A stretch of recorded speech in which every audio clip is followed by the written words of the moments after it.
하나님 아버지, 믿음 생활 가운데에서 만나는 불편하고 원치 않았던 십자가 같은 상황 속에서도 주님을 따르게 하시고 그 길 끝에서 구원의 은혜를 만나게 하소서. 아직 주님을 모른 채 심판을 향해 달려가는 영혼들을 향하여 애통해 하시는 하나님의 마음을 깨닫게 하소서. 고난 주간을 지내며 저희 안에 숨겨진 죄를 드러내 주시고 회개하여 죄사함의 기쁨을 누리게 하소서. 오늘도 말씀하옵소서. 듣겠습니다. 예수님의 이름으로 기도합니다. 아멘.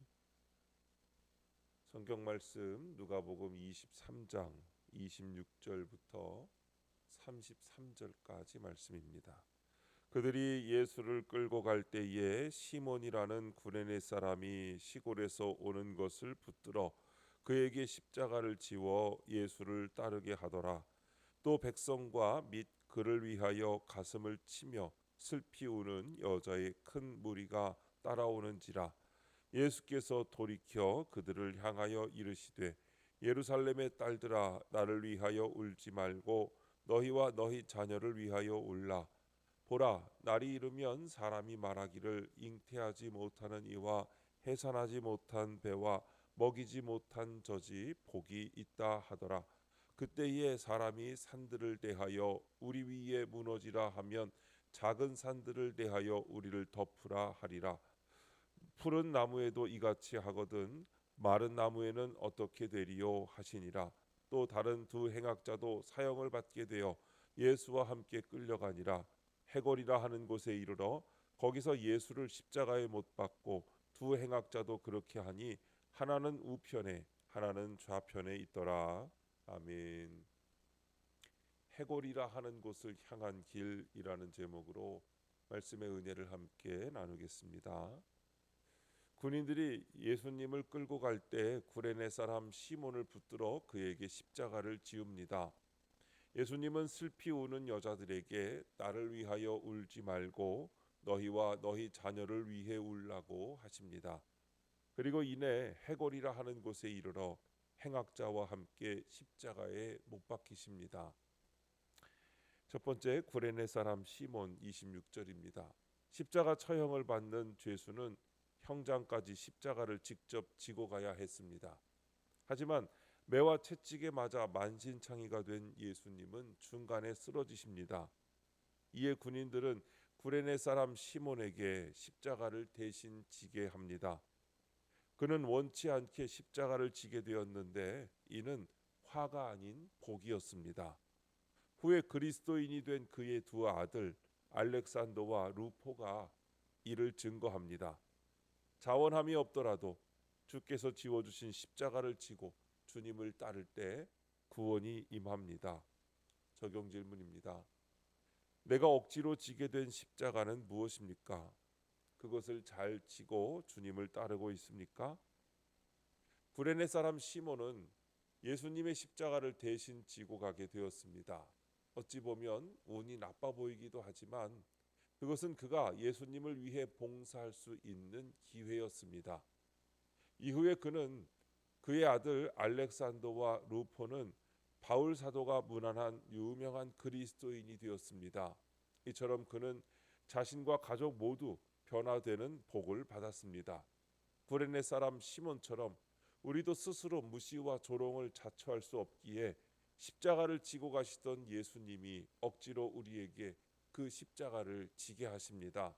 그러나 내가 억지로 무거운 짐을 지고 사람들에게 조롱을 당해도 그것에 순종할 때 나와 우리 집안의 구원이 이루어집니다.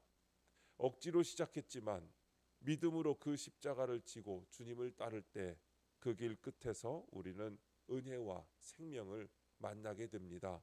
그러므로 내게 주어진 십자가를 피할 것인가가 아니라 어떻게 잘 질 것인가를 고민해야 합니다. 두 번째, 예루살렘의 딸들아 27절부터 31절입니다. 백성의 큰 무리가 십자가형을 보고자 예수를 따라옵니다.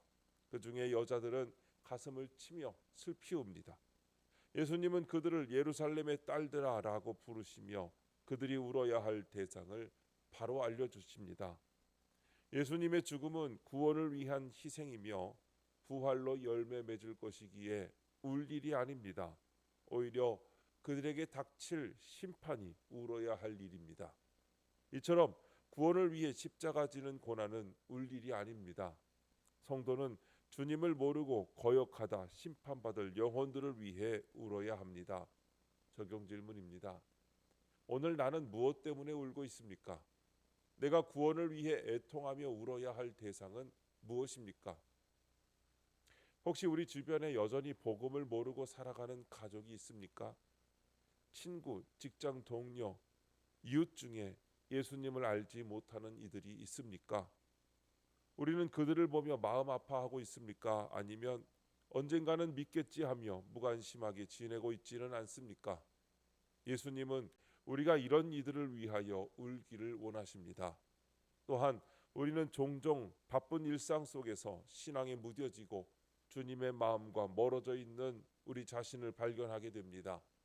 그럴 때 우리는 과연 하나님 앞에 마음 아파하며 회개하고 있습니까? 진정한 회개는 애통함에서 시작됩니다. 내 안의 죄를 보고 나의 교만함과 냉담함을 인정하고 그것을 주님 앞에 토로할 때 변화가 시작됩니다.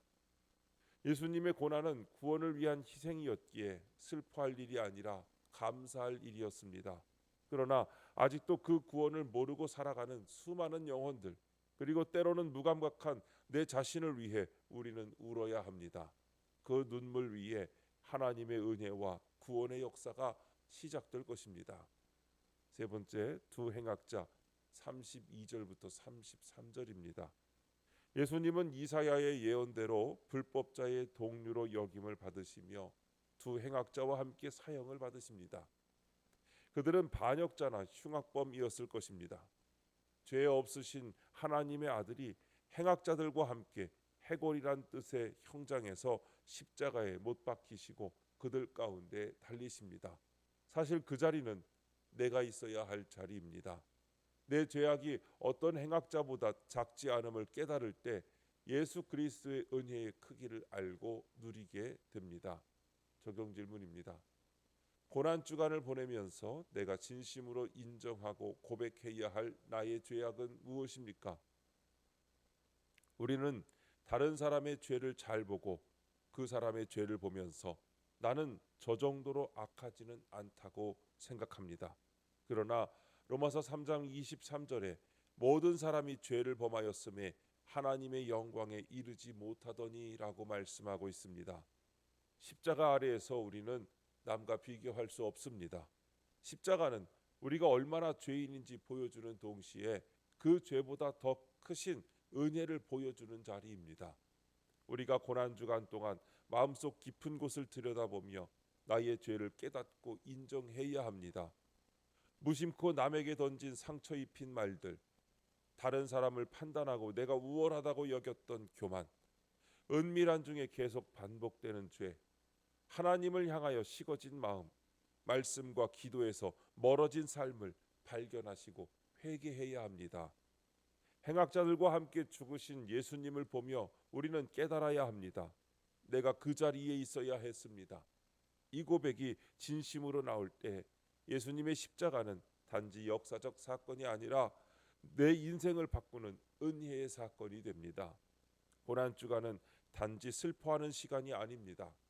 진심으로 죄를 인정하고 십자가 앞으로 나아가 은혜를 누리는 시간입니다.